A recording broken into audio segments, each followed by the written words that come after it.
Volume 2, Chapter 183, 12th of August, 1944. Jesus at Magdala. He meets with Mary Magdalene the second time. The entire Apostolic College is round Jesus. Sitting on the grass, in the cool shade of a thicket, near a stream, they are all eating bread and cheese and drinking the cool, clear water of the stream.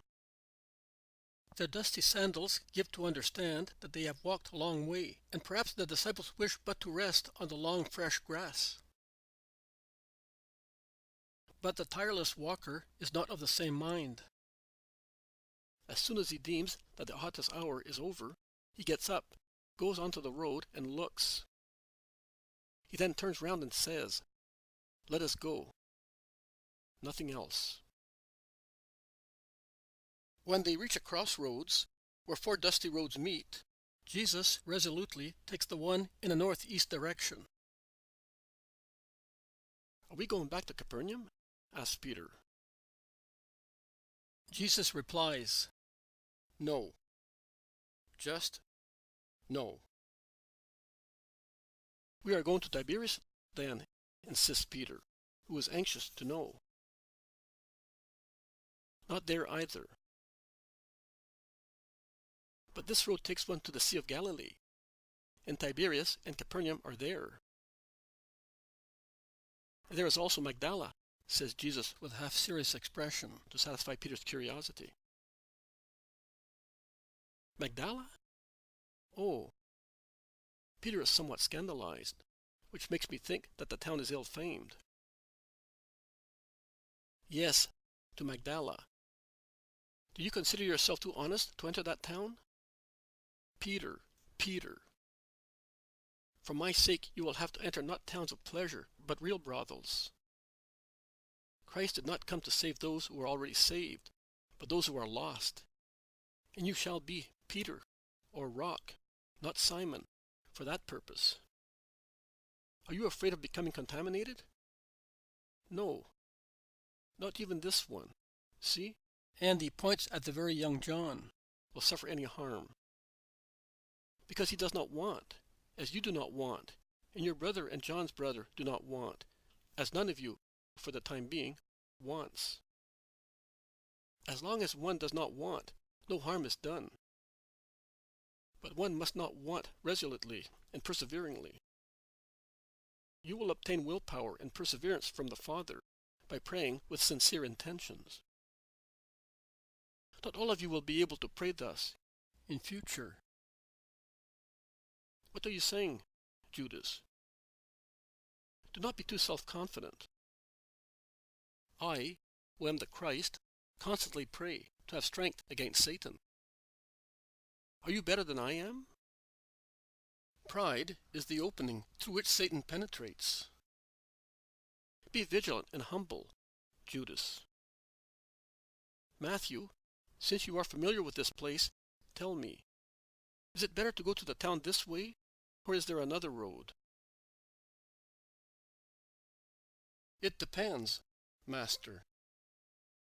If you want to go to the area of Magdala, where fishermen and poor people live, this is the road. But I do not think this is the case, but I am telling you to give you a complete answer. If you want to go where the rich people are, then in about 100 yards, you have to leave this road and take another one, because their houses are approximately in this direction, and it is necessary to go back." "We will go back, because I want to go to the residential area of the wealthy people."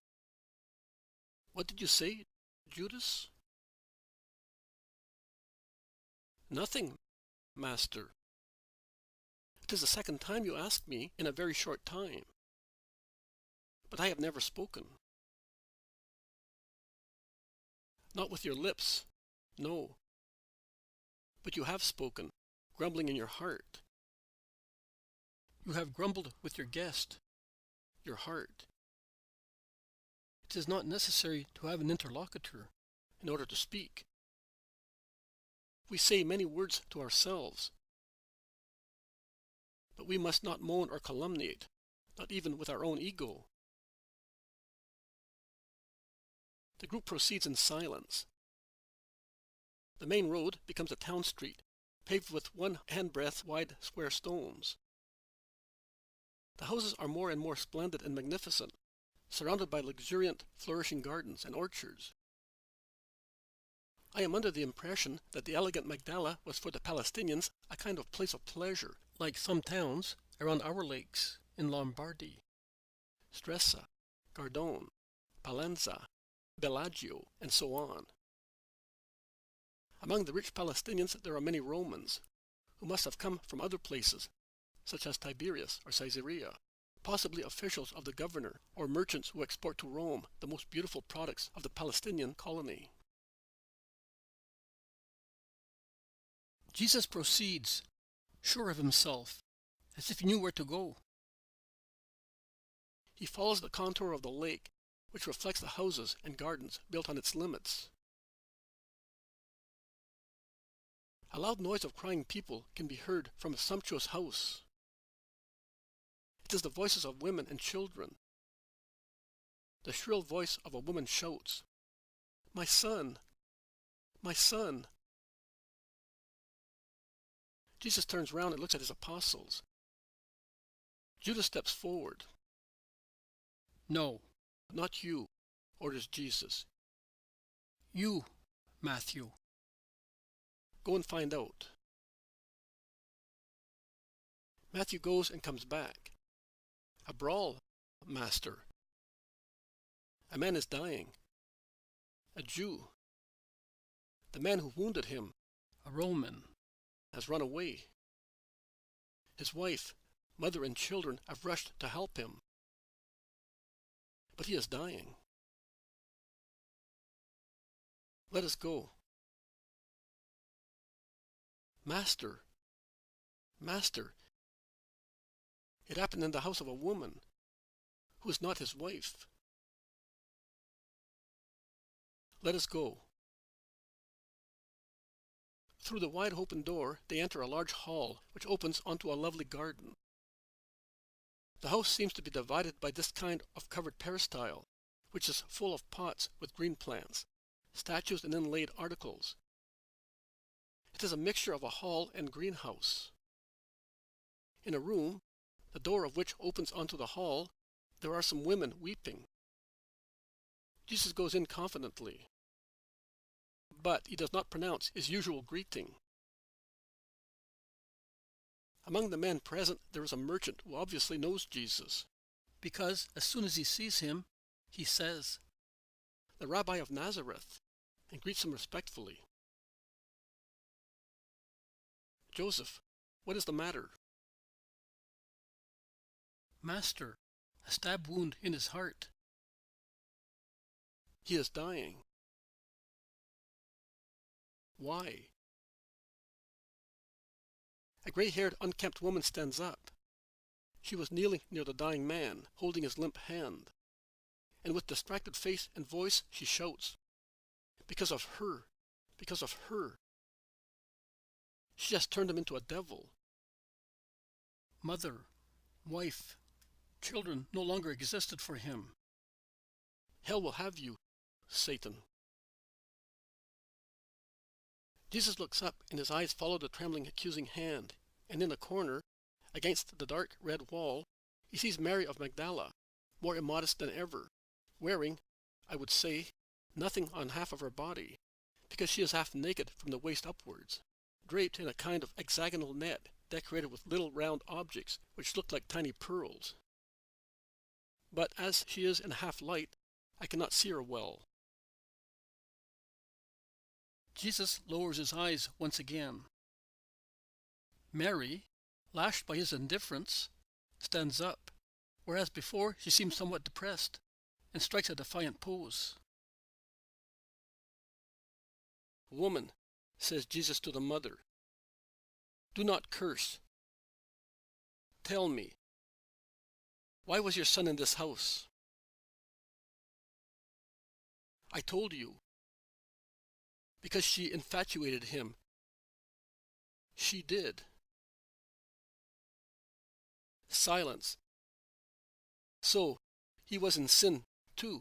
because he is an adulterer and an unworthy father of these innocent children. He therefore deserves his punishment. In this life and in the next one, there is no mercy for those who do not repent. But I feel sorry for your grief and for these innocent children. Is your house far? About 100 yards. Lift the man and take him there. It is not possible, master, says Joseph, the merchant. He is breathing his last. Do as I tell you. They place a board under the body of the dying man, and the procession slowly moves out. They cross the street and go into a shady garden. The women go on crying loudly. As soon as they enter the garden, Jesus addresses the mother. Can you forgive? If you forgive, God will forgive. We must be kind-hearted to obtain grace. He has sinned and will sin again. It would be better for him to die, because, if he lives, he will fall into sin again, and he will have to answer also for his ingratitude to God, who has saved him. But you and these innocent ones, and he points at the wife and children, would give yourselves up to despair. I have come to save, not to lose. Man, I tell you, stand up and be cured. The man begins to recover. He opens his eyes, sees his mother, wife, and children, and lowers his head shamefully. Son, son, says the mother, you were dead if he had not saved you. Come to your senses. Don't be infatuated for a... Jesus interrupts the old woman. Be quiet, woman. Have mercy, as mercy was granted to you. Your house has been sanctified by a miracle, which is always the evidence of God's presence. That is why I could not work it where there was sin. You, at least, must endeavor to keep it such, even if he will not. Take care of him now. It is fair that he should suffer a little. Be good, woman. And you little ones. Goodbye. Jesus has laid his hand on the heads of the two women and of the children.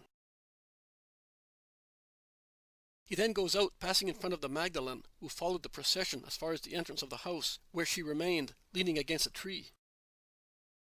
Jesus slackens his pace as if he were waiting for his disciples, but I think he does so to give Mary a chance of making a gesture.